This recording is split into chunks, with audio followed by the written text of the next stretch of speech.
Bonjour, bienvenue sur Col Roulé, le nouveau podcast du média de l'association Engagement France Solidarité. Nous avons pensé ce média pour mettre à l'honneur des personnalités engagées et nos partenaires. Nous avons l'honneur de recevoir aujourd'hui Jenny Hippocrate, présidente de l'APIPD. Bonjour Jenny. Bonjour Mickaël. Merci d'être présente avec nous, avec de nous plaisir. faire l'honneur. On t'a suivi depuis les premiers chemins et le commencement d'engagement francilien, qui est devenu Engagement France Solidarité. On avait l'honneur de te remettre le prix Humanité après, je me rappelle très bien. Après le Covid. Et voilà, tu inaugures enfin ce média. Il a été créé un peu pour des personnes et des âmes comme toi. C'est des femmes et des hommes qui, dans la cité, s'engagent, donnent de leur temps, sans attendre en retour, et sont dans l'ombre. Et on veut, par ce podcast et ce nouveau média, te mettre dans la lumière. Oh merci, c'est très gentil. Ça me touche vraiment. Et ben en tout cas, c'est un plaisir de t'avoir. Que tu es quelqu'un de parole, hein. Tu me l'avais dit et voilà, c'est fait aujourd'hui. On essaie de tenir nos promesses, oui. Et c'est toi qui nous fais l'honneur et l'opportunité de pouvoir mettre ces personnalités engagées. Et toi aujourd'hui, on va revenir durant cette émission. On a voulu des formats longs aujourd'hui sur toutes les plateformes de réseaux sociaux. Et nous allons, voilà, pendant cette petite heure d'émission, parcourir, s'intéresser à ton parcours. D'où vient Jenny? Comment Jenny est arrivée à ces formidables actions. Exactement. La lampe d'Aladin. C'est ça. Donc on est aujourd'hui présent. Jenny Hippocrate, d'où tu viens? Alors on peut le dire, voilà, aux auditeurs, on se tutoie parce qu'on se connaît dans la vie. Bien sûr. On a monté des projets et on a pu comme ça avancer ensemble. Oui. Et à chaque étape, via le magazine de l'engagement, via nos événements, pouvoir un peu découvrir qui tu étais. Et puis tous tes bénévoles, tes équipes. Oui. Tout ce que tu as pu monter. D'où tu viens, Jenny? Dis-nous tout. Eh ben, je suis originaire de Sainte-Marie en Martinique. C'est une ville côtière du nord Atlantique.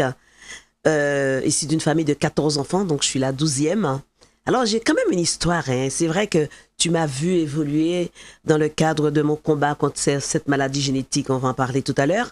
Mais si je te raconte la vraie histoire, je suis née prématurément.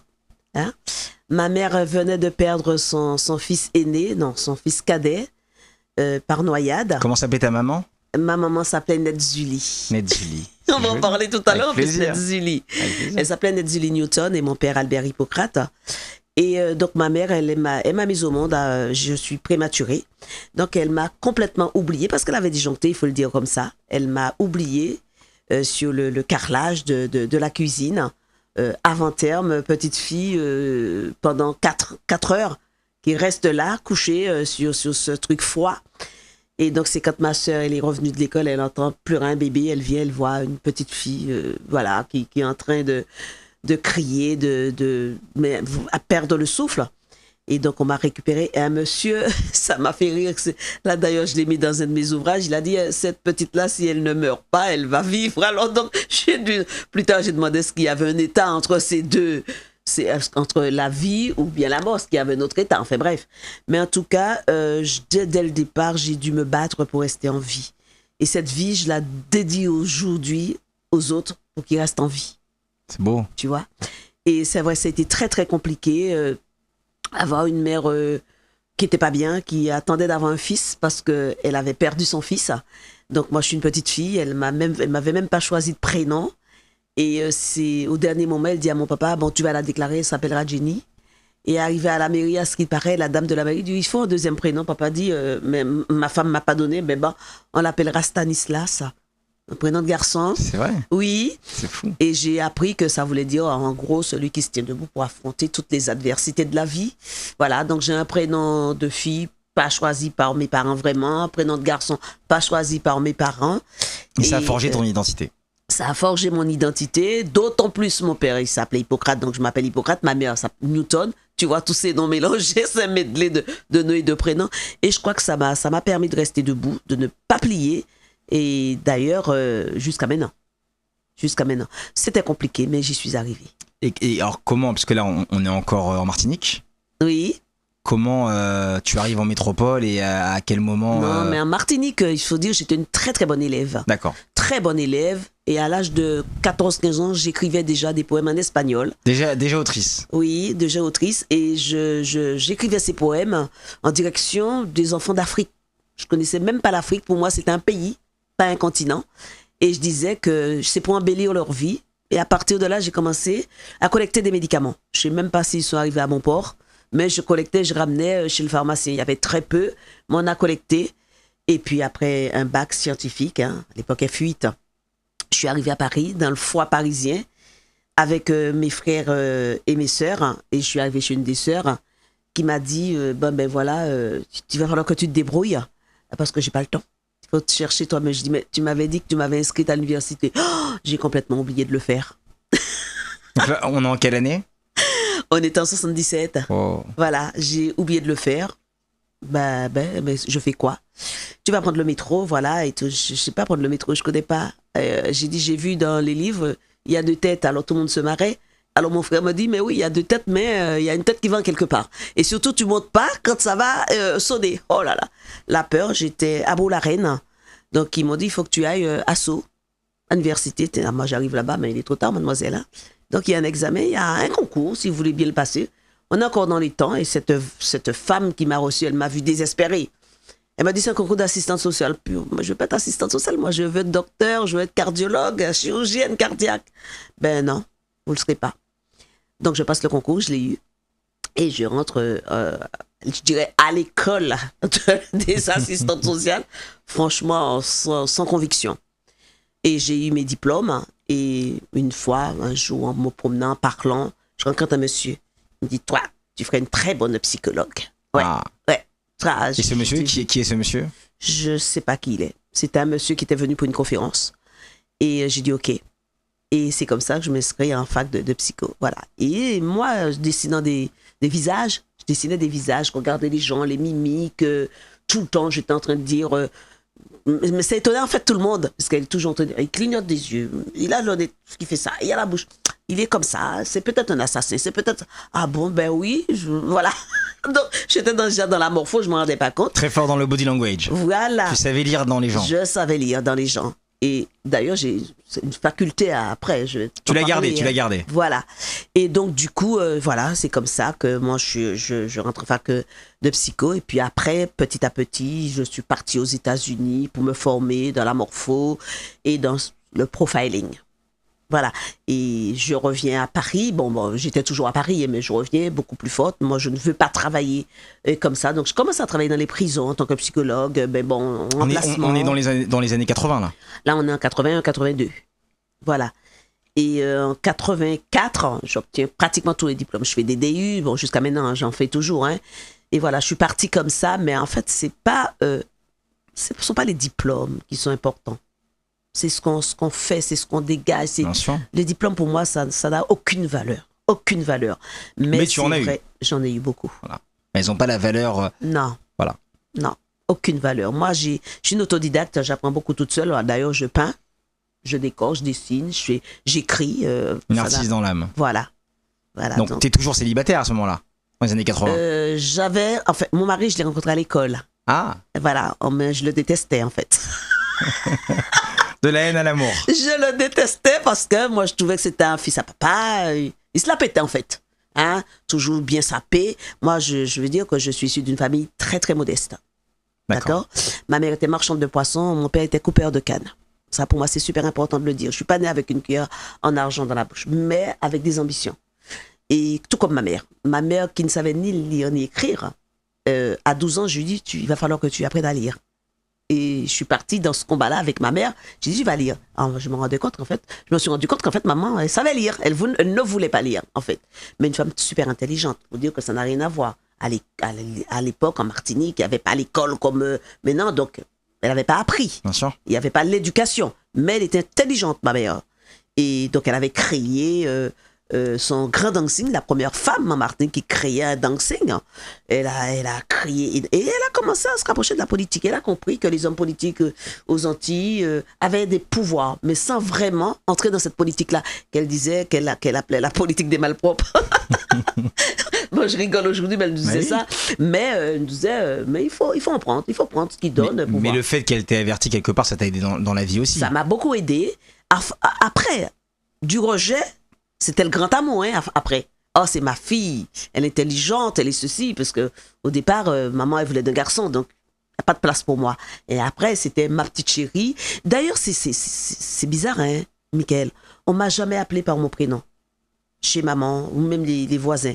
J'avais toujours ce petit surnom. Petit génie, nounou, Souni. On m'appelait même prise unique parce que il y avait un grand magasin qui s'appelait prise unique. Et moi, j'aimais, toute petite, j'aimais déjà la mode. Alors, je disais, je suis prise unique. Donc, on m'appelait toujours par ces petits noms.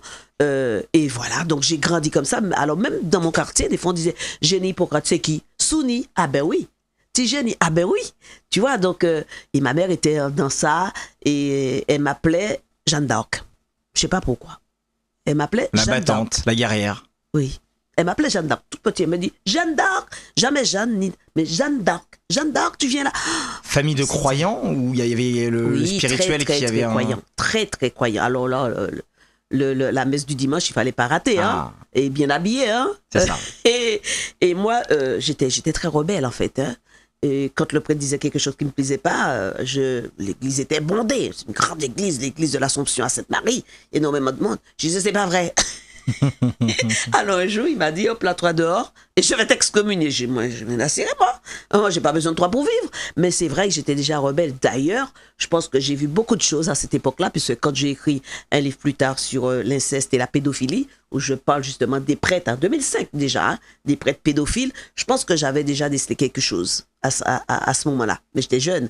Je n'avais pas compris ce que j'avais décelé, mais je ne le supportais pas, ce prêtre. Et tu le sentais? Je le sentais. Okay. Et d'ailleurs, un jour, je lui ai balancé, je me rappelle de ça, et pour le coup, j'ai pris beaucoup de coups. Ma mère, elle m'a frappé, mais vraiment avec un gros bâton. J'ai dit, écoute, tu fais ce que, je ne vais pas dire à l'antenne, avec madame une telle, et tu as certainement des enfants. J'ai dit au prêtre. Et quelqu'un est allé répéter ça à maman, je suis arrivée à la maison, le gros bâton m'attendait, c'était boum. Ah oui, j'ai dit, tu me diras ce que tu voudras, mais je suis sûre de ce que je te dis. Et plus tard, on a appris que c'était vrai. Le futur t'a malheureusement donné raison. Voilà. Donc voilà. on est dans les années 80. Quand je suis à Paris, évidemment. Tu es à Paris. Alors oui, années 80, je suis à Paris. Le choc culturel. Oui, mais bon, avant de te parler de ce choc-là, je suis ma petite route, avec des copines, on sort de temps en temps, on flirte, on fait. Et un jour, je décide, avec des copines, je leur dis, bon, ben, est-ce qu'on pourrait aller à Baden-Baden? Mais c'est où Baden-Baden? Moi, j'en sais rien, j'ai rêvé de ça, il faut qu'on y aille. Une copine me dit, bon, ben oui, mais c'est un petit village, elle se renseigne, ce petit village, à côté de l'Alsace, bon, on va y aller. Et sur qui je retombe sur mon mari, celui que je détestais à l'école. C'est fou. Il faisait son service militaire. Oh, qu'est-ce que tu fais là? On s'appelait par nos noms. On ne disait pas Alex ou Jenny, c'était Fixie ou Hippocrate. Il me dit, voilà, je fais mon service militaire. Et tout. Je dis, tu viens à Paris de temps en temps? Non, j'ai personne. Je dis, écoute, si tu veux, moi, j'ai ma petite maison, tu peux, avec tes copains, il n'y a pas de problème, je reste chez ma soeur.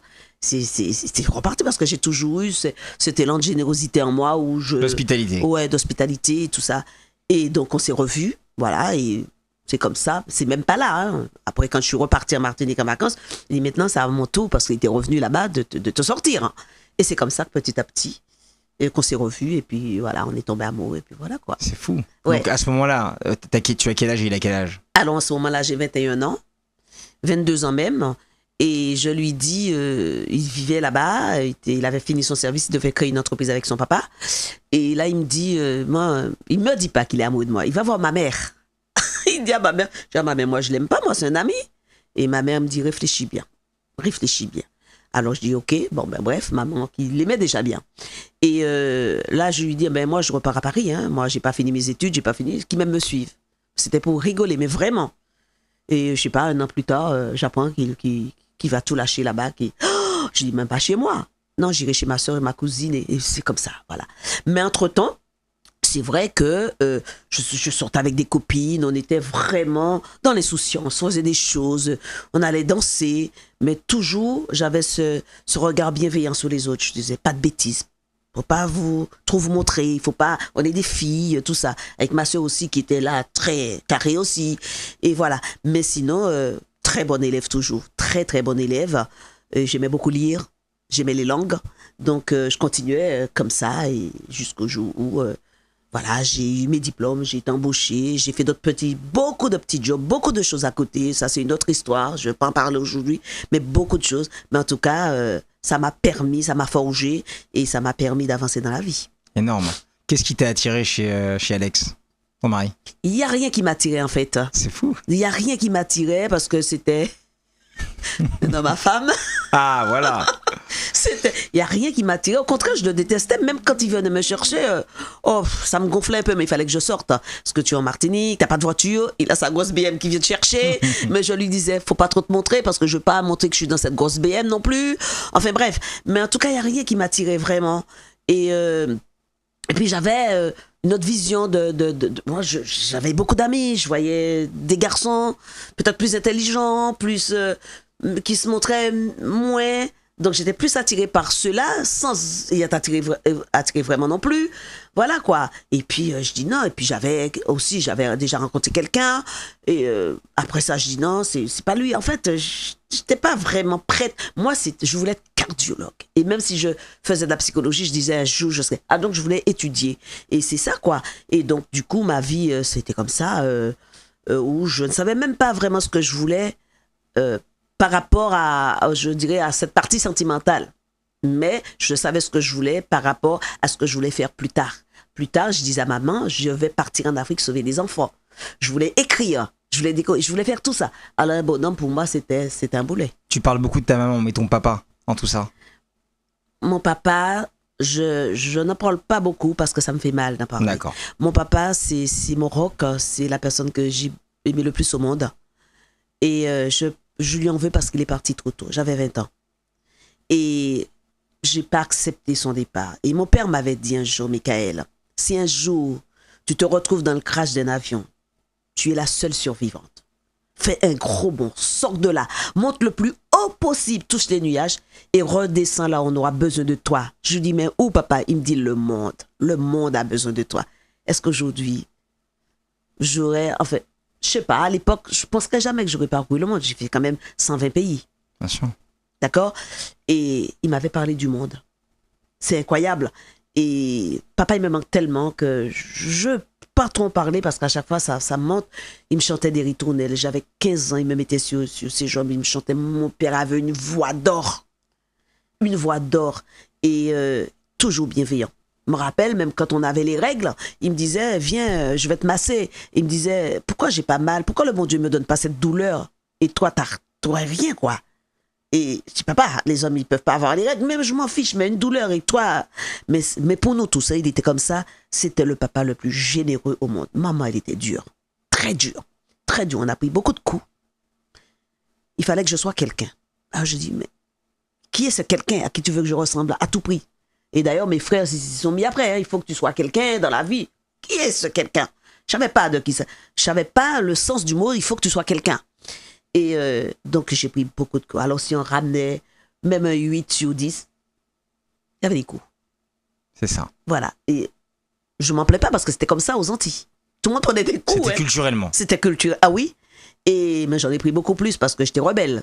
Mais à un certain moment... Donc t'étais une fratrie, vous étiez en tout combien de frères et sœurs? 14. Et ma mère, elle en a adopté au moins 4 autres. Mais on ne s'est pas retrouvé tous en même temps. Entre-temps, il y en a qui sont morts. Mais maman, elle récupérait tous les jeunes du quartier qui n'avaient ni droit, ni à manger. Maman était d'une bonté comme mon père. Hein, donc elle a marqué l'île quelque part. Et ah oui. Et je me rappelle, même quand ils commençaient à faire les routes, à nommer les routes, ils sont venus, est-ce qu'on va nommer une route?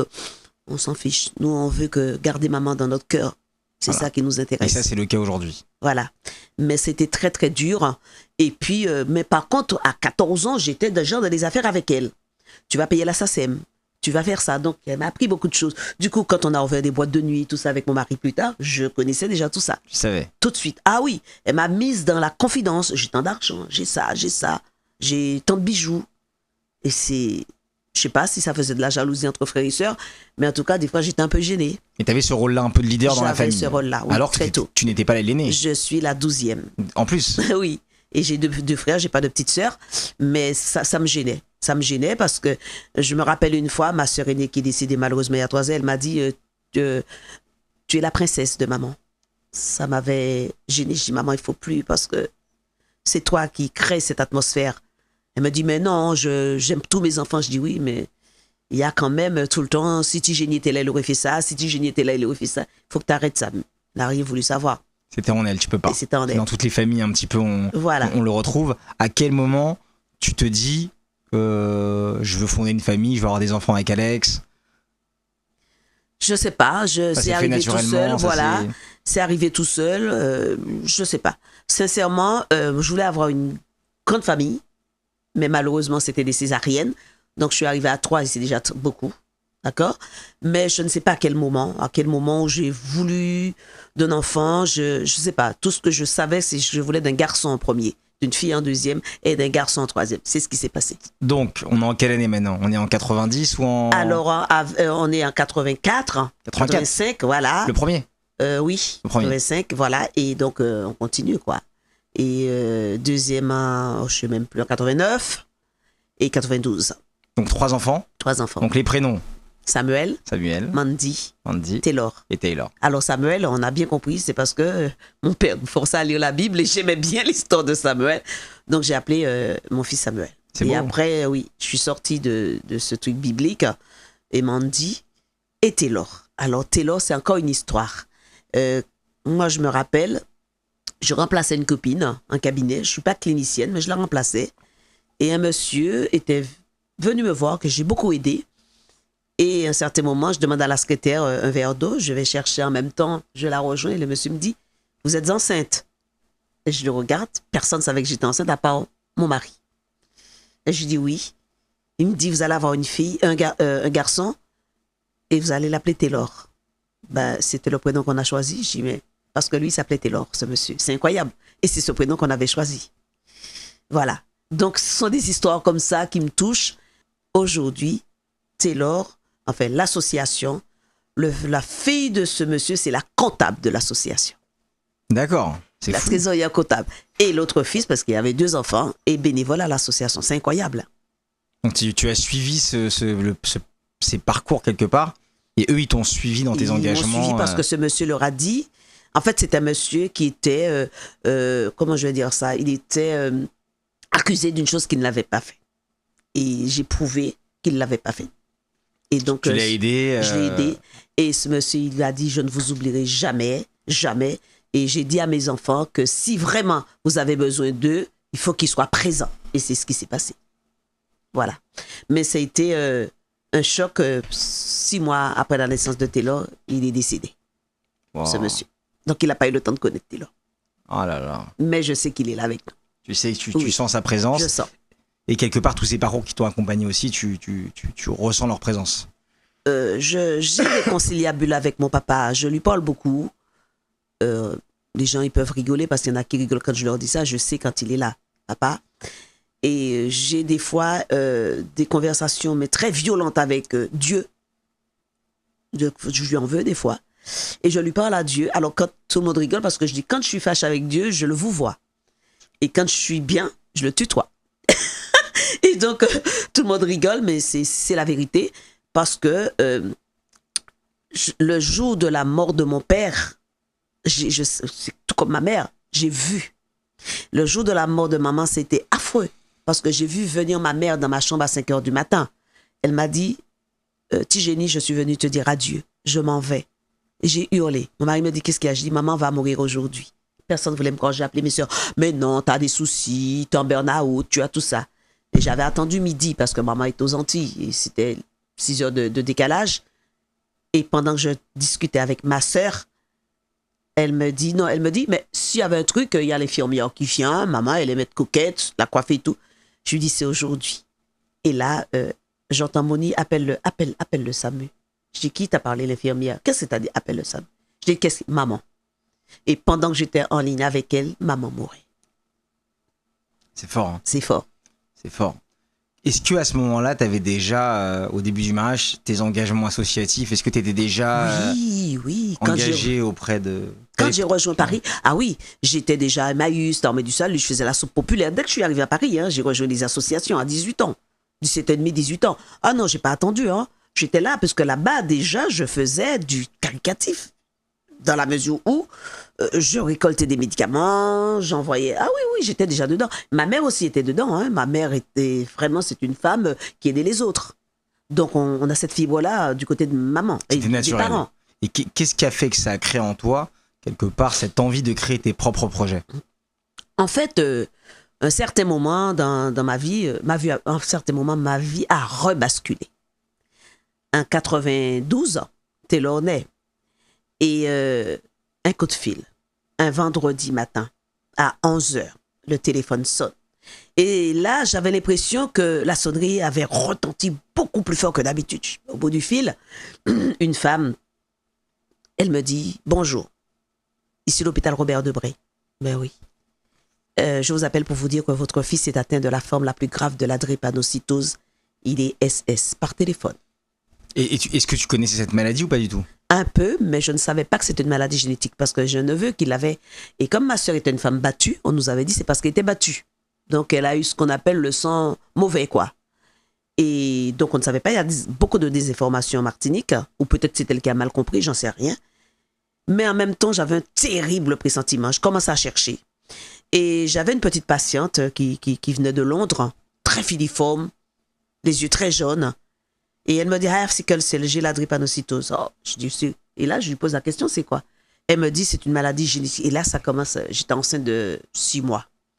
Je commence à me poser des questions. Et je suis pas bien, et je suis pas bien. Et je cherche tout le temps pour faire la biosynthèse. Parce que moi, avorter, même thérapeutique, si l'on fait malade, à 7 mois, c'était pas possible. Et c'est comme ça, donc j'avais déjà... Et j'ai demandé à l'hôpital, est-ce que vous avez fait le test à la naissance? Mais ce qui s'est passé, moi, j'ai accouché prématurément, en clinique. Donc, Taylor, il était mort-né. Donc, ils sont partis avec lui à l'hôpital Robert Debré. Et là-bas, très pâle, il était transfusé. Rien à voir avec la drépanocytose. Je ne sais pas ce qui s'est passé. On a dû, c'est ce que m'a dit un médecin, certainement oublié de remonter le dossier de la transfusion. Donc, il est resté en réa, après en néonatologie. Et je redemande l'électrophorèse de l'hémoglobine. Cet examen pour savoir s'il a la drépanocytose. Il me dit non, on l'a fait, il est AS, il est porteur. Ben, il est porteur, ben oui. Ça veut dire que l'un de nous deux, il faut faire les tests, oui. Et on y va faire les tests tous les deux. Tous les deux, on est porteurs. Et là, je commence à flipper. Je dis, il faut refaire le test. Au fond, non, au fond, il n'y a rien. Au fond. Et je pars en Martinique, en vacances. J'arrive là-bas, maman me dit, petit génie, le petit a quelque chose qui ne va pas. Regarde ses pieds, ses mains, ils sont gonflés. Il pleure tout le temps. C'est un beau bébé, parce que là, il était sorti du coma, hein, il était bien. Hein. Bien sûr. Un beau bébé, mais il y a quelque chose qui ne va pas. Ben, je reprends l'avion sens inverse. Et je retourne à l'hôpital, je dis, ah ben oui, vous souffrez d'un syndrome post-traumatique. Votre enfant n'a rien. Mais la doctoresse me dit, on va refaire l'examen une dernière fois. Si ça ne va pas, il faudrait vous faire soigner certainement. Et le petit garçon, il faut le laisser tranquille, votre fils. Hein, il va très bien. Et ce vendredi matin, ce coup de fil. Donc, il venait d'apprendre. En fait, il était immunisé par l'hémoglobine du donneur. Donc, il était considéré comme un porteur et non pas comme un malade. Tu te rends compte? Plus l'hémoglobine fétale qu'il avait gardée, c'est l'hémoglobine qu'on a quand on est dans le ventre de sa maman, donc qui le protégeait contre cette drépanocytose. Donc, ils ne l'ont pas vu. Heureusement que moi, j'ai insisté, parce qu'il m'aurait fait la grosse crise, mais il était déjà en crise. J'ai repris l'avion avec lui pour revenir en France. J'aurais pu le tuer. L'oxygène, le manque d'oxygène. Bref. Et cette femme, cette brebis galeuse, elle me sort, votre fils. Alors, je lui dis, c'est quoi exactement? Ah ben, il ne faut pas trop l'aimer, pas trop lui donner trop d'affection, il va mourir avant l'âge de 5 ans, dans des douleurs atroces, des souffrances. Cette infirmière te dit... Je ne sais pas si c'est une infirmière, c'était quelqu'un du centre. Elle me dit, oubliez votre petit garçon, donnez beaucoup d'amour à vos 2 autres enfants. Ton nouveau-né. Oubliez le nouveau-né, oubliez Taylor. Et donnez de l'affection aux 2 autres, à votre mari, mais il faut oublier votre Taylor. J'habite au 6e étage. Et cette femme vient de me dire que j'ai donné la vie à la mort. Et là... je dis, je le prends, j'ai vu mon neveu souffrir. Je le prends et je saute par la fenêtre. Et je m'avance, je m'approche du berceau. Je dis, j'attends pas mon mari. Et là, il dormait dans le berceau, Taylor. J'aurais pu sauter, effectivement. Il ouvre les yeux, il me regarde. Il m'affiche son plus beau sourire. Et j'ai décrypté, je suis le grand combat de ta vie. Celui, tu le cherches, ce combat, depuis très longtemps. C'est lui, c'est là, il est là, le combat. J'appelle mon mari, je dis, tu rentres? Mon mari était maîtreur sur des chantiers et tout. Oui, je rentre. Qu'est-ce qu'il y a? Non, rentre, je vais t'expliquer. Rentre. Entre-temps, la nounou arrive avec les 2 autres enfants. Et Mandy qui rentre, elle a vu que j'avais beaucoup pleuré. Elle avait 3 ans et demi. Elle me regarde, elle me dit, maman, t'as pleuré? Mais qui va mourir ici? Et Samuel qui répond, Mandy. Personne ne va mourir. maman va partir en guerre. Les enfants n'étaient au courant de rien, mais ils ont compris. Et les deux grands, ils avaient quel âge? Ils avaient Eh ben, Samuel, il avait 10 ans, enfin, en gros, il m'en dit 3 et demi. Enfin, voilà, à peu près. Et là, Samuel, il court dans sa chambre, il ramène un bâton. Il avait 9 ans. Il ramène un bâton, il faisait un art martial. Il ramène ce bâton, il me dit, tiens maman, tue la bête qui vit dans le corps de mon petit frère et par la même occasion, tue la bête qui vit dans le corps de tous les enfants malades à travers le monde. Donc ils m'ont donné le là. Entre-temps, mon mari rentre, il assiste à la scène, il ne dit rien, il ne sait même pas ce qui se passe. Et je pense entendre Mandy lui dire, Taylor est malade. Et il me prend dans ses bras, on se regarde. Il m'a regardé, il n'a rien dit, moi non plus. Et là, mon mari a compris. Je suis sûre qu'à partir de là, il a compris que je ne serais pas souvent à la maison. D'ailleurs, 15 jours plus tard, j'étais partie en guerre. J'étais en Afrique. J'ai commencé à chercher. Et de la désinformation, mélangée à l'aspect socio-culturel.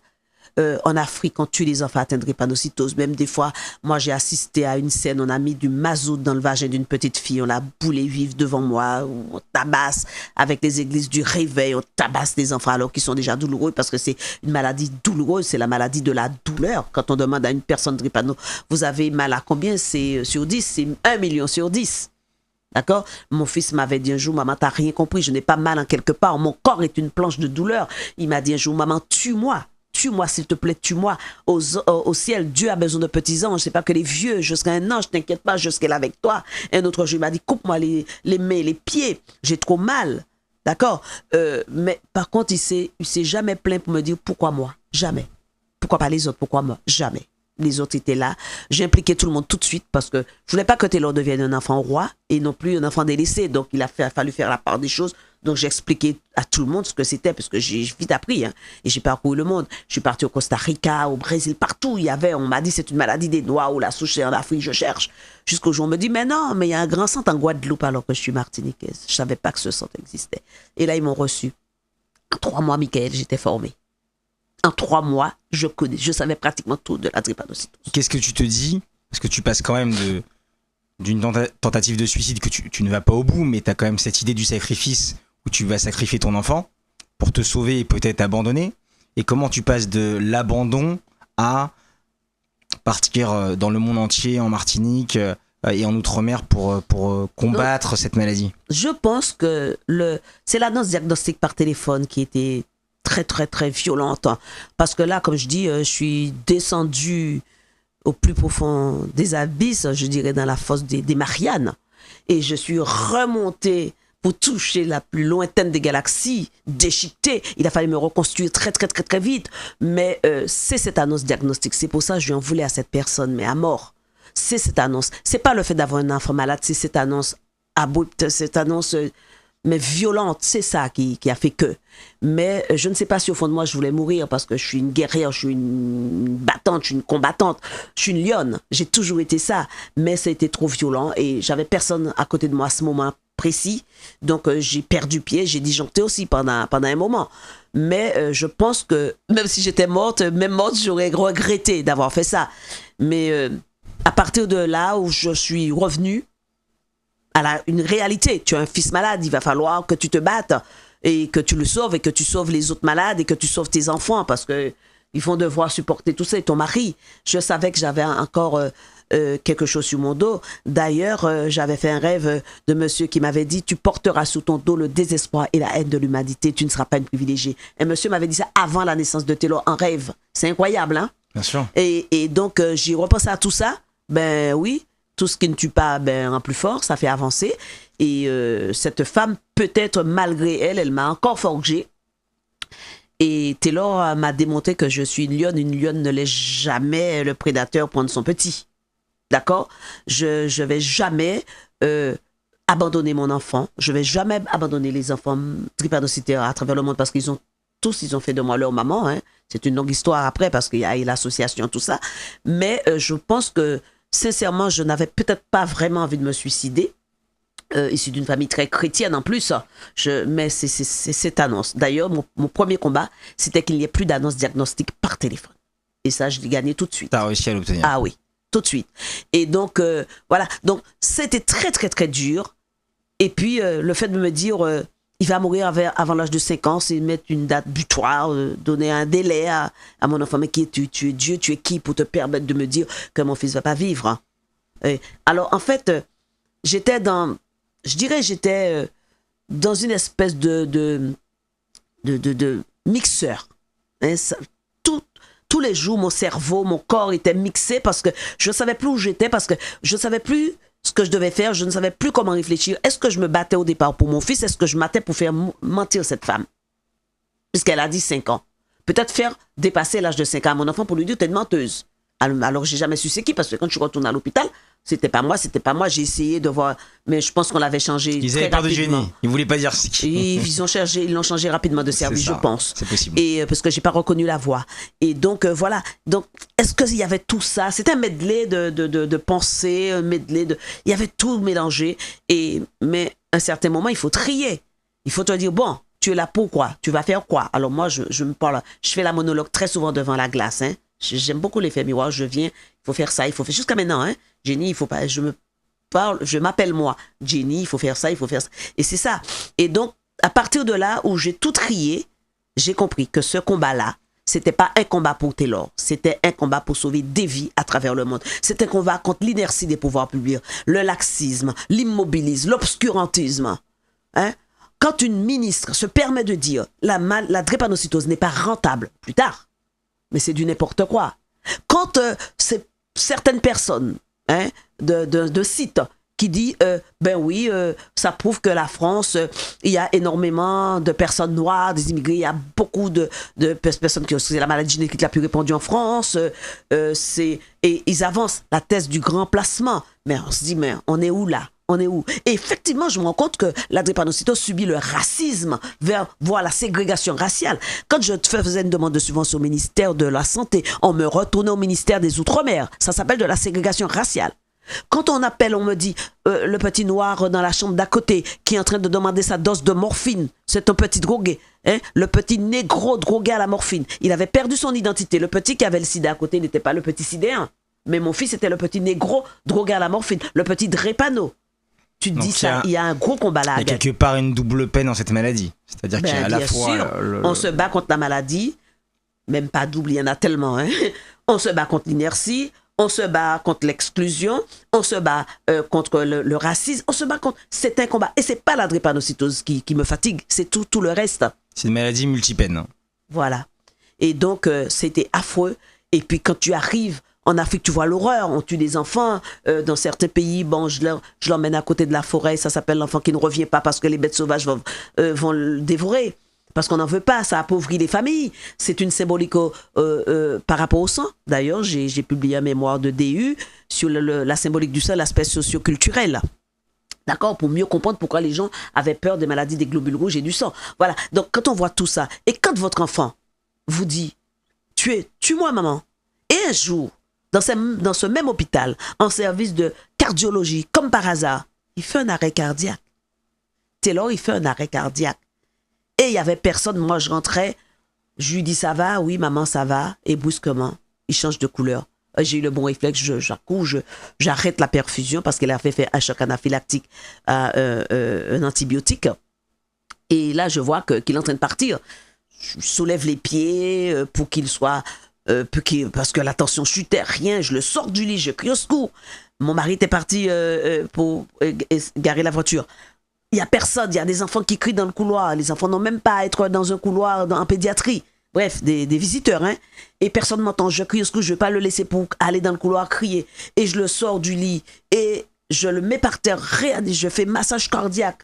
Imagine-toi une maman sur son fils de 8 ans en train de le masser pour qu'il revienne et crier au secours. Mais il est parti. Et là, tout devient... comme dit ma fille, la barre était droite. Il n'y avait plus rien, il meurt dans mes bras.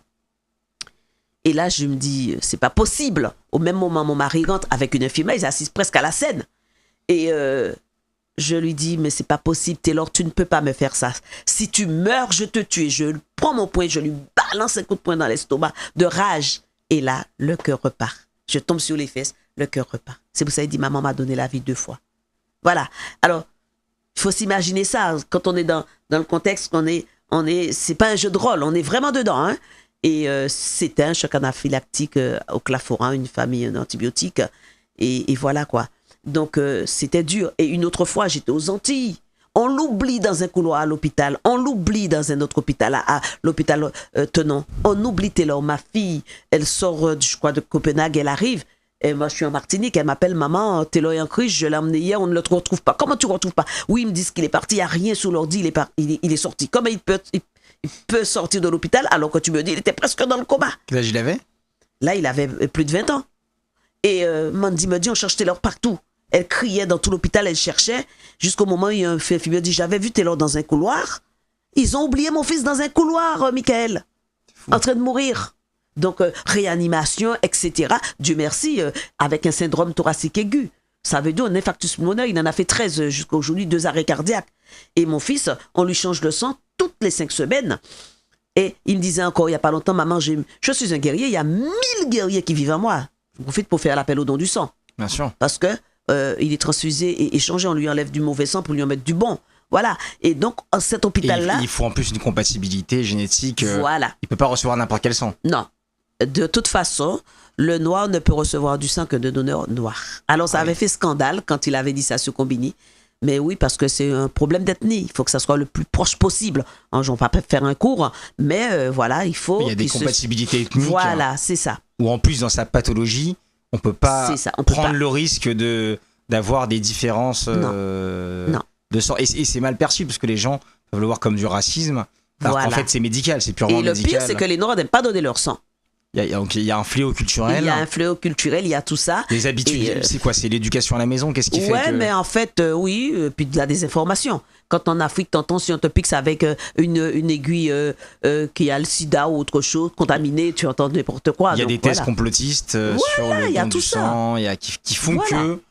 Est-ce qu'on a des statistiques qui prouvent que par exemple il y a moins de donneurs en Afrique ou que culturellement on sait à peu près absolument. C'est quelque chose qui est... Tu sais, on est dans un pays, en Martinique, un tout petit pays, 360 000 habitants, il y a peut-être 8 000 donneurs et encore, en Guadeloupe c'est encore pire. Et le pourcentage de drépanocytaires, est-ce qu'on connaît? Est-ce que c'est des chiffres en Martinique c'est 2 000 malades et 40 000 porteurs sains, plus de 2 000 malades peut-être, voire 3 000, parce qu'il n'y a pas de vraies études. Hein. Ça aussi c'est un combat qu'il faut qu'on gagne. Il faut que la drépanocytose devienne une grande cause nationale. C'est pas normal ce qui se passe. Et en Guadeloupe c'est 1500 malades, pareil pour Guyane, et à peu près 40-45 000 porteurs. Hein. Donc c'est 10 à 15% de la population touchée et 1% de malades. Et la drépanocytose, quand tu regardes la cartographie du paludisme, c'est la même que la drépanocytose. C'est une mutation des gènes liée au paludisme. En fait, un gène a muté pour se protéger du paludisme. Tu vois ça, et a créé un gène défectueux, le gène S. Quand on n'a rien, on est AA, quand on n'a pas de traces de drépano, et quand on est malade, on est SS. Mais 2 porteurs sains AS ont un risque sur 4 de mettre au monde à chaque grossesse un enfant SS, malade. Donc pas d'hémoglobine normale, avec des douleurs atroces. Le premier grand symptôme de la maladie, c'est des douleurs atroces. Et puis l'anémie. L'anémie, une personne lambda vit avec quoi 13-14 grammes d'hémoglobine, une personne atteinte de drépanocytose, c'est la moitié. En plus, elle déglobulise quand il y a crise, donc il faut transfuser. 3e grand symptôme, c'est les CVO aigus. Donc, ça veut dire qu'on peut avoir des AVC, des syndromes thoraciques aigus, donc infarctus pulmonaire, des ostéonécroses, tout ça. Et puis, évidemment, les infections. Première cause de mortalité, un petit rhume qui te fera rien à toi peut tuer une personne atteinte de drépanocytose. Surtout les infections à pneumocoque, donc les septicémies, le petit rhume, les septicémies, les méningites. Ah ben oui, là, ça peut tuer. Alors donc, en Afrique, on te dit, ah oui, on préfère encore avoir la drépanocytose au lieu d'avoir le paludisme, par exemple, parce qu'ils pensent qu'on est quand même protégé. Oui, les porteurs sains sont un peu protégés du paludisme. Ça ne veut pas dire que le moustique, il ne va pas te piquer, mais ça prendra beaucoup plus de temps. Donc, tu as le temps d'être soigné, d'accord? Pour circuler, parce que tu as une hémoglobine S. Mais quand tu es vraiment malade, SS, et que le moustique du paludisme te pique, l'anophèle te pique, eh bien là, c'est très souvent la mort. Qu'est-ce qui fait que tu as pu, quelque part, avoir cette force et cette énergie à continuer malgré les crises? Parce que tu me disais, plusieurs arrêts cardiaques, plusieurs crises qui auraient pu conduire Taylor à la mort, parce que au-delà de cette fois où à 8 ans tu le réanimes, il y a eu une succession. Aujourd'hui, Taylor, il a plus de 30 ans. Il a 33 ans. 33 ans. Qu'est-ce qui fait que de 8 à 33 ans, c'est quoi? C'est 10 gros chocs qui auraient pu le conduire à la mort. Combien de fois Taylor a évité la mort? Et toi, en tant que maman, tu étais évidemment toujours présente. Où as-tu retrouvé les ressources et qui a été un peu ton soutien pour parvenir à dépasser toutes ces crises? Moi, je crois que j'ai des ressources personnelles, hein, parce que j'ai lutté pour rester en vie toute petite à la naissance. Hein, quand je dis, on m'avait oublié, hein, donc je me suis accrochée à ce fil de la vie dès le départ, cette petite racine. Et dès le départ, donc je savais qu'il fallait que je fasse quelque chose de ma vie et que ce soit pour mon enfant ou quelqu'un d'autre. Donc il y a eu ça et puis il y a eu mon équipe. Parce qu'entre-temps, je rejoins la PIPD, notre association. Et là, je crée une équipe. Je deviens capitaine de vieux paquebot. Il y a dedans, évidemment, on a compris, il n'y a pas d'argent, il n'y a pas de subvention. En dehors de la région de France qui nous donne une subvention pour la lutte contre les discriminations et les exclusions, on n'a rien du tout pratiquement. Et ce bateau-là, c'est un vieux paquebot avec beaucoup de défaillances. Mais dedans, il y a de super bons matelots.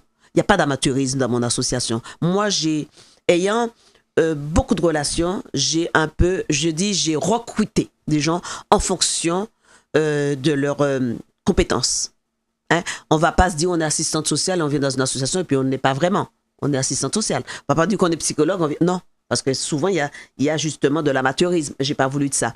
Et entre-temps, pareil, je me suis entourée de très bons psychologues et de bons psychiatres qui m'ont beaucoup aidé aussi. Beaucoup aidé. Et puis ma famille. Alors là, c'est pas une maman et son mari qui étaient en lutte contre la drépanocytose, c'était 2 familles qui étaient en lutte contre la drépanocytose. La mienne et ma belle famille. Et à partir de là, tu te dis, bon, la belle famille et la famille ne baissent pas les bras, tu peux pas baisser les bras. Et puis mon mari, beaucoup plus fragile que moi. Beaucoup plus fragile. Quand il est à l'hôpital, ça veut pas dire que je ne pleurais pas, mais j'essaie de consoler tout le monde. Mon mari, il pleurait beaucoup. Mon Dieu, il pensait à la mort. C'est vrai, le spectre de la mort rôde. Hein? On ne dort pas. Quand le médecin te dit, c'est pas sûr qu'il passe la nuit. C'est pas sûr. Vous avez compris ce qui se passe? Il va peut-être pas passer la nuit. Mon mari s'effondre et moi je dis, on me l'a déjà dit. Il passerait pas l'âge de 5 ans. Vous n'êtes pas Dieu. Il passera la nuit. Et j'arrivais à me convaincre. C'était pas le déni. C'est une force de caractère. Et je me rappelle quand Taylor il a fait une crise, il était mourant, une autre fois. Il était mourant. J'ai laissé tout le monde là qui l'entourait. Il y avait mon frère, son parrain, et tout le monde était autour de lui avec la doctoresse qui s'occupait de lui, qui franchement, c'est quelqu'un d'extraordinaire. Et je leur dis, je pars, je vais prendre un café. Qui pense à aller prendre un café quand ton enfant est en train de mourir? Mais c'est une façon de sortir. Je suis descendue, on était, je crois, au 5e étage, je descends, je ne prends pas l'ascenseur, je descends. Je vais dans le couloir, je mets quand même une pièce pour avoir un café. Je le garde entre les mains, la chaleur du café, mais je ne le bois pas. Je reste un moment et je remonte. Et quand je remonte, j'entends mon mari en train de pleurer, mon frère dans le couloir, il se tient la tête. Je dis, mon Dieu, Taylor ne m'a pas laissé partir pour mourir. Et là, je rentre dans la chambre, je pousse tout le monde. On me dit non, je pousse tout le monde. Et je me couche sur Taylor, en train de mourir. Je lui dis, Taylor, prends ma vie. Prends ma vie, je te la donne. D'accord? Prends ma vie. Tu as assez souffert, il faut que tu guérisses. Laisse-moi mourir à ta place. Non, tu vas pas mourir. Laisse-moi mourir, prends ma vie. Mais il parlait pas, il était dans le coma. Hein? Et je reste sur lui comme ça. Tout le monde me tire, laissez-moi, je leur dis, il faut que Taylor, je lui donne mon souffle, ce souffle-là pour qu'il revienne à la vie. Et je suis restée, tout le monde me regarde, personne ne bouge. Et j'entends maman. Taylor revenait à la vie, encore une fois. Tu vois, donc, tu vas me faire pleurer, Michael.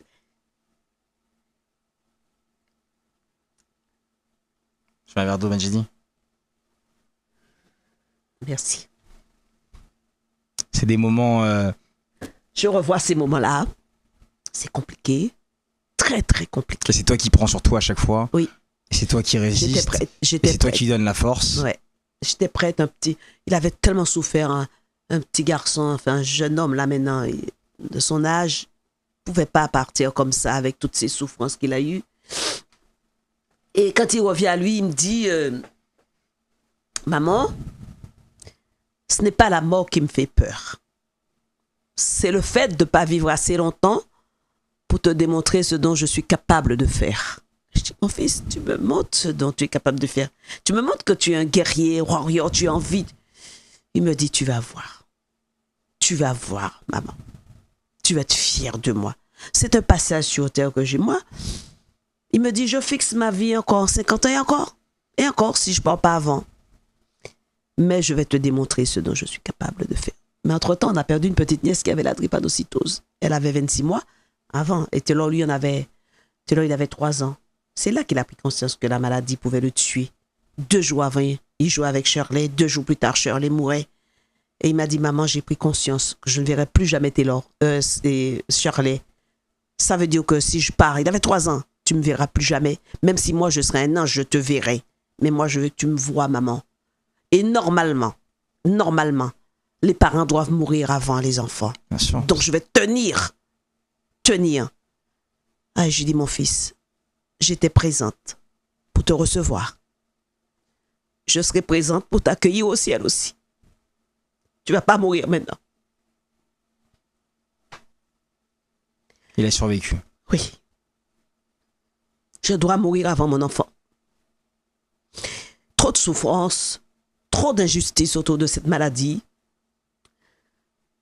Ceux qui ne font rien, qui savent, c'est eux les meurtriers, c'est pas la drépanocytose, c'est eux les coupables. J'ai entendu des choses. Elle peut crier, elle peut pleurer, cette femme. Son fils va mourir avant l'âge de 5 ans. Et de toute façon, c'est une maladie des Noirs, c'est une maladie des pauvres, c'est une maladie... Il n'y a rien à faire. Et quand je vois qu'on était dans un ciblage ethnique jusqu'en novembre de l'année dernière, sortir du ciblage ne coûte même pas ce que coûtent les petits fous de l'Élysée pendant une journée. Et on vient me parler de l'article 1er de la Constitution, les hommes naissent libres et égaux. La France est un pays hors la loi. On était dans un ciblage ethnique qui est anticonstitutionnel. Et moi, évidemment, je sais qu'ils ne sont pas contents puisque moi, j'ouvre ma bouche. Quitte à mourir. Moi, je peux mourir devant l'Élysée. Je peux mourir là, devant le ministère de la Santé. Je peux mourir. Je n'ai plus rien à faire. Ma vie, je la connais. J'ai donné. Je sais qui je suis. D'accord? Mais je ne vais pas me laisser faire. Non, je sais que ça n'intéresse pas grand monde. Je vais continuer à secouer les cocotiers. Je vais continuer à faire bouger les lignes. Oui, on m'a reçu partout dans le monde. Beaucoup de chefs d'État m'ont reçu. Après, il n'y a peut-être pratiquement plus rien. Mais j'ai fait entendre la voix des malades. Ma voix a été celle des malades. Et moi, j'ai mis des mots pour guérir des mots. J'ai écrit. Je laisserai des traces. D'accord? Et avec cette équipe que j'ai, 20 000 bénévoles dans le monde, 78 antennes dans le monde, je pense que nous allons laisser des traces. Nous allons laisser des traces. Et moi, dans ce vieux paquebot dans lequel je suis, moi, je compte l'emmener sur une île qui s'appelle l'île de la guérison, avec ces bons matelots qui sont à l'intérieur. Même si je ne suis pas là, mais ça va se faire. Et on va marquer sur une tombe. On ne va pas égrener comme les chapelets, un tel est mort, un tel est mort. On va écrire sur cette tombe ici, j'ai la drépanocytose, une maladie qui nous a bien emmerdés. Et ce n'est pas la maladie seulement. Ceux qui regardent et qui font rien aussi.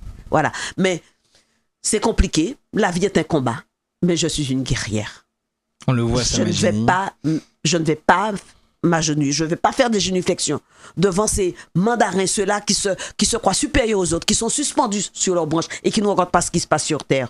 Parce qu'on est des Noirs, on n'a pas la bonne couleur de peau. Si c'était une maladie, dite maladie des Blancs, ils auraient fait beaucoup de choses. La médecine aurait fait de plus gros efforts. Pourquoi nous n'avons pas la même attention que toutes les autres maladies génétiques, hein? On prend le cas de la mucoviscidose. J'aime pas comparer parce que tous les malades sont des malades. Mais attends, la mucoviscidose, on en parle. Hein? On ne parle pas de la drépanocytose. La première maladie génétique au monde, c'est plus de 50 millions, voire 150 millions de personnes concernées. Plus de 5 millions de malades. Il faut arrêter. Il faut arrêter ces hécatombes. Nous, la maladie, elle a progressé. Elle a fleuri, elle a germé dans un terreau fertile. L'inertie des pouvoirs publics. Voilà, l'inertie. On est en France, pays des droits de l'homme. Ce n'est pas vrai du tout.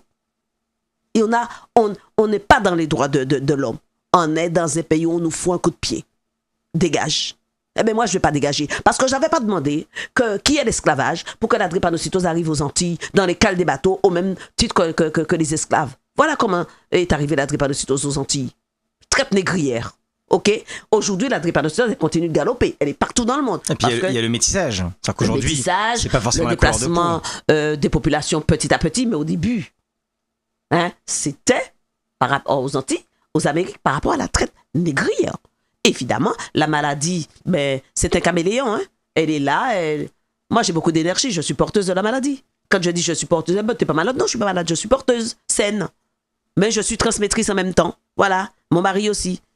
Donc, voilà. Donc, c'est tout ça qui me révolte. Et c'est pour ça que je ne vais pas m'arrêter. C'est pas question. Même si t'es là, moi, je veux partir avant lui. Mais même s'il part avant moi, je ne vais pas m'arrêter. Je sais que je vais puiser les dernières forces pour continuer. Parce que ça, c'est pas normal ce qui se passe en France. Ce n'est pas normal. Donc, il va falloir que ceux-là, nos décideurs, décident de quelque chose et prennent leurs responsabilités. Ils ne prennent pas de responsabilité. Voilà. Et oui, on a une maladie à 100% ALD. Ben attends, il n'y a pas que 100%. Hein. Il y a l'énurésie des couches. Ils font pipi très tard parce qu'il faut boire beaucoup d'eau dans la journée. Donc, jusqu'à 14 ans, des fois, ils font pipi au lit. Il faut manger le bon beefsteak. Et il faut avoir des vêtements chauds. Il y a tout ça. Et tout ça, c'est l'association qui s'en occupe alors qu'on n'a même pas de subvention. Le ministère de la Santé ne nous a jamais donné de subvention. Donc alors c'est le prochain combat aujourd'hui. Oui, je suis RU, représentant des usagers national. On n'a pas. C'est pour ça que je ne remercierai jamais assez la région Île-de-France. 2 personnes qui sont à la région Île-de-France que j'apprécie énormément et qui m'ont jamais laissé tomber. Valérie Pécresse, elle n'était pas encore présidente de la région. Elle m'avait dit, si un jour j'ai un poste, je serai là. Et Patrick Caram, qui est le parrain de cœur de mon fils. C'est grâce à ces personnes qu'on a une subvention pour lutter contre les discriminations liées à la maladie et pour faire connaître la maladie. Et c'est grâce à Patrick Caram qu'on avait mis 7 minutes sur la scène du Zénith au départ pour faire un grand concert de répaction. Tu vois, il y a comme ancien c'est le premier délégué interministériel aux Outre-mer sous le président Nicolas Sarkozy. Aujourd'hui, vice-président de la région Île-de-France, mais au sport. C'est ça, exactement. Mais donc, voilà. Qui a suivi l'association que j'ai vue aussi quand j'étais conseiller régional pour la jeunesse. Et et on a vu comment est-ce qu'elle est mis. D'ailleurs, Valérie qui t'a décoré, j'étais présente à ta décoration. Oui, je te faire rire tout à l'heure. Valérie Pécresse, elle avait débloqué, je crois, 30 millions d'euros pour la thérapie génique et voilà, 30 millions d'euros. C'est pas le dada de la région, on dirait, 30 millions. D'accord? Et donc, vrai, c'est une femme de cœur. Bien sûr. Moi, c'est rien à voir avec la politique. Hein. Moi, c'est pas ce que Moi, je parle de la femme, de la mère. On se comprend. Elle me regarde, elle arrive en quelque part. Je suis dans une conférence, elle voit que je suis pas bien, je pleure. Elle va venir, elle va même pas voir si elle va venir me prendre dans ses bras. Ça, c'est clair. Oui, elle m'a décoré. En fait, c'est pas elle, c'est son papa. Son papa, c'est vrai. Voilà. Parce que quand il dit, bon, il faut décorer Génie, elle m'appelle, enfin, la haute chancellerie m'appelle, mais ben oui, vous avez trop de décoration. Donc, il va falloir changer de parrain ou de marraine. Et là, elle m'appelle, elle me dit, tu connais le professeur Rouge? Je dis, oui, il est très bien décoré, il peut être ton parrain, tu veux? Je dis oui. Ne sachant pas que le professeur Rouge, c'était son papa. C'est fou, hein? Ouais. Je dis oui, je veux bien, j'ai entendu parler, c'est un économiste. Elle me dit oui. Je dis oui. Alors aujourd'hui, tu vas bien te marrer. Je ne sais pas si c'est vrai, mais on a entendu que je serais peut-être la française la plus décorée au monde. Ah, c'est possible, puisque tu as une liste... Ouais, j'ai 118 distinctions honorifiques. Via l'association, voilà, pour ceux qui découvrent le média et qui ne le savent pas. Voilà. Le but aussi, c'était de mettre en lumière ton parcours, les Outre-mer et évidemment la lutte contre la drépanocytose. Et quand t'avais offert les supports de communication notamment, quand il a fallu lister des décorations internationales de Jenny, c'était un peu inédit et j'ai dit, c'est pas possible, il faut une page entière. Hein, ma bio, c'est 39 pages. En fait, en France, j'ai chevalier dans l'Ordre national mérite, officier et chevalier de la Légion d'honneur. Sinon, Albert de Monaco, mais il veut au grade de commandeur. D'accord? J'ai été rôle Madame de Chine. J'étais Black Businesswoman à Londres. J'ai grande dame de la diaspora mondiale africaine, médaille de l'humanité, de l'humanitaire. Mais tout ça, je dis mais c'est pas pour moi, c'est pour mon équipe. C'est une équipe.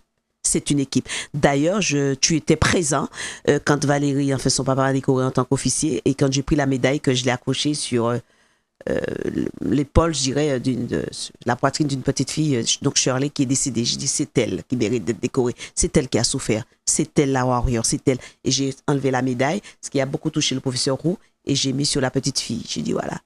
Et je ne porte jamais de pins. Jamais. J'arrive pas. J'arrive pas parce que c'est pas pour moi. C'est pour une équipe. Bien sûr. C'est toujours, et même quand on t'a remis le prix Humanité, tu avais tous tes bénévoles. Ils étaient tous là. Les photos, il y a dans le QG de l'association. C'est mon amie Christine Kelly. Bien sûr. Et je lui ai dit tout de suite, Christine, tu sais, Tu me remets la médaille, il me dit, ouais, je suis là pour toi, Jenny. Je dis, non, t'es pas là pour moi, ma chérie, t'es là pour l'équipe. Je dis, je connais ton discours. Mais aujourd'hui, c'est toi, je te remets. Et c'était un moment très, très fort parce que Christine, je la connais depuis très longtemps et elle m'a prise dans ses bras, mais pour me dire, je suis fière de toi. C'est un petit enchanteur. C'est un petit enchanteur. Elle nous a beaucoup aidé pour l'association, notamment pour les orphelins des armées. Des militaires, pour les mamans solo. Et donc, elle nous a suivis aussi. Moi, j'ai toujours été là aussi avec elle, les familles monoparentales. C'est vraiment des parcours inspirants comme ça. Elle sera d'ailleurs peut-être au micro prochainement. Et voilà, donc c'est ces parcours. Est-ce que ces décorations t'ont permis d'aller chercher d'autres soutiens pour l'association et pour cette maladie? Mais non, en fait, c'est pour ça que ça me dit pas grand-chose, dans la mesure où je ne sais pas ce que ça a changé. Ben oui.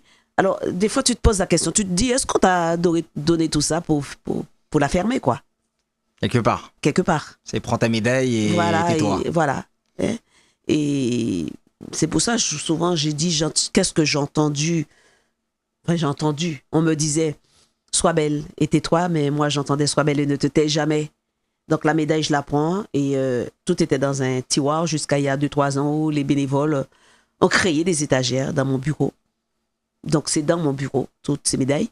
Mais dernièrement, j'ai une très, très bonne amie qui m'a dit, écoute, je pense qu'il faudrait changer ton papier en tête. Il m'a dit, je vais te faire un papier en tête. Et ça m'a fait rigoler. Elle m'a envoyé ma belle petite photo quand j'avais 35 ans. Et elle a mis une partie des médailles. Voilà, donc chevalier, nanana. Je dis, tu penses que ça va changer quelque chose? Elle m'a dit, on ne sait jamais. Effectivement, quand j'ai envoyé les gens qui ne me répondaient pas, ils ne m'ont pas donné, mais ils m'ont répondu. Ils m'ont quand même répondu. Ça veut dire que ça fait quand même un flash. Et parce qu'aussi, il est important pour la France que parfois la République s'arrête et au nord, c'est plus fiers soldats. Voilà. Quelque part, c'est important. Voilà. Pour une note d'espoir, quels sont les projets de l'association, tes projets à venir? Alors, les projets, donc chaque année, on organise le grand gala de charité. Le grand gala de charité. On a fêté les 35 ans de la PIPD l'année dernière. Cette année, le parrain, c'est Harry Roselmack, notre engagé, et une handballeuse professionnelle, Stéphanie Gers, parce qu'on a toujours eu quand même les sportifs de haut niveau avec nous, toujours. Et donc, c'est un gala qui regroupe énormément de personnalités et énormément de délégations du monde entier. Cette année, l'Inde et le Canada sont à l'honneur et nous aurons des personnalités en provenance des États-Unis, de Kinshasa, d'Inde, du Canada, enfin un peu partout. Je crois qu'on va avoir une 40aine de délégations. Donc, c'est vraiment quelque chose de super. Et nous allons choisir un emblème. Enfin, pendant 15 ans, j'ai mûri ça. Et de par sa robustesse, sa finesse, je dirais sa résilience, parce qu'on est dans l'année de la résilience, on a choisi le cocorico rouge. Ah, c'est beau. Voilà. Et rouge pétale, rouge sang, rouge hémoglobine, rouge victoire, rouge résilient, rouge robustesse, rouge, enfin un peu de tout, quoi.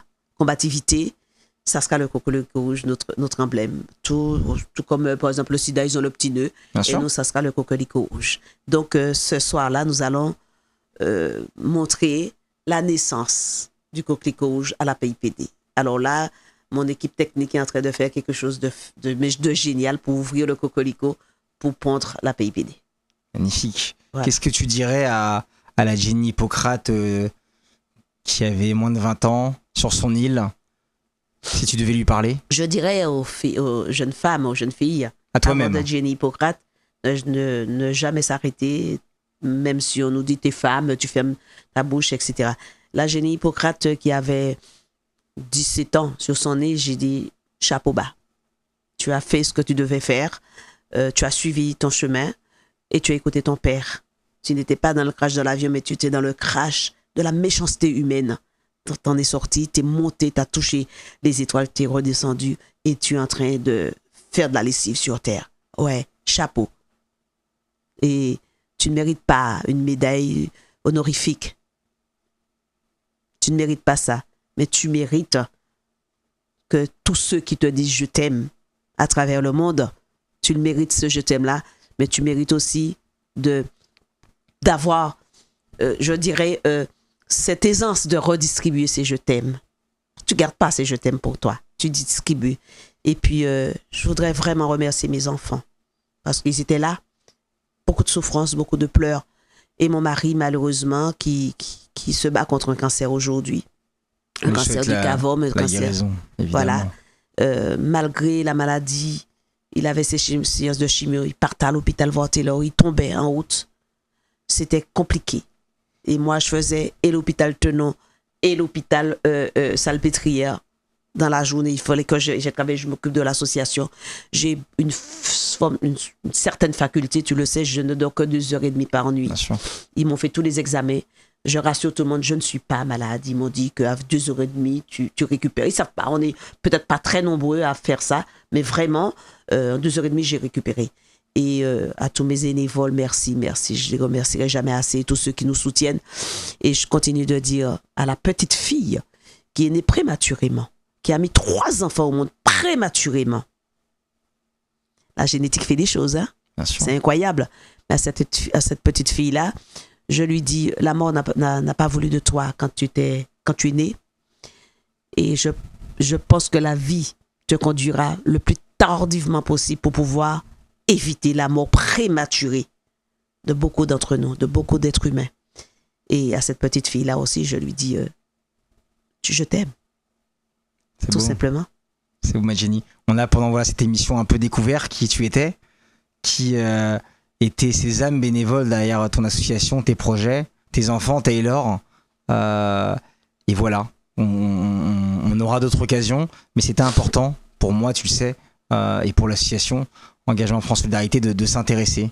Derrière ce titre ironique col roulé, on s'intéresse à ces âmes qui, à ton image, prouvent que la méritocratie et que la résilience sont possibles. Je suis sûr qu'on va te demander que devient Taylor. Bien sûr. Taylor est chef d'entreprise, il est ingénieur, il est pilote, alors qu'on n'a pas le droit de piloter quand on est atteint de drépanocytose. Et aujourd'hui, l'ambassadeur de la lutte contre la drépanocytose. Et sur les bénéfices de son entreprise, c'est lui qui aide l'association, de même que les bénéfices sur la vente de mes ouvrages, puisque des ouvrages, j'en ai écrit 9. Bien sûr. Et je donne cet argent à l'association. Donc, très honoré de t'avoir eu pour cette première. C'était important de continuer un peu ce lien qui nous anime et tous ces projets qu'on a réussi à monter ensemble. Et voilà, c'était important pour nous de te soutenir et que la drépanocytose, les Outre-mer, et puis quelque part cette relation amicale, fraternelle au fil des années entre Engagement France Solidarité, nos médias, mettent à l'honneur ton association et ton parcours si inspirant, ma chère Jenny. Et donc voilà, j'espère que les auditeurs qui ne connaissent pas cette maladie pourront s'informer, déconstruire les préjugés. Et puis nous, on se retrouvera dans tes prochains combats, au gala. Et à très bientôt, ma chère Jenny. À très bientôt. Merci. Merci de nous avoir suivis pour ce premier épisode sur Col Roulé. C'était important de démarrer ce premier épisode avec une personnalité aussi forte que Jenny Hippocrate et mettre en avant à la fois ses combats en métropole et en Outre-mer et dans le monde entier. Suivez-nous sur nos réseaux sociaux, sur YouTube, Instagram, X et Facebook. Vous allez au fil des mois et des semaines à venir pouvoir découvrir ces profils si engagés et qui nous suivent sur l'association Engagement France Solidarité. À très bientôt sur Col Roulé.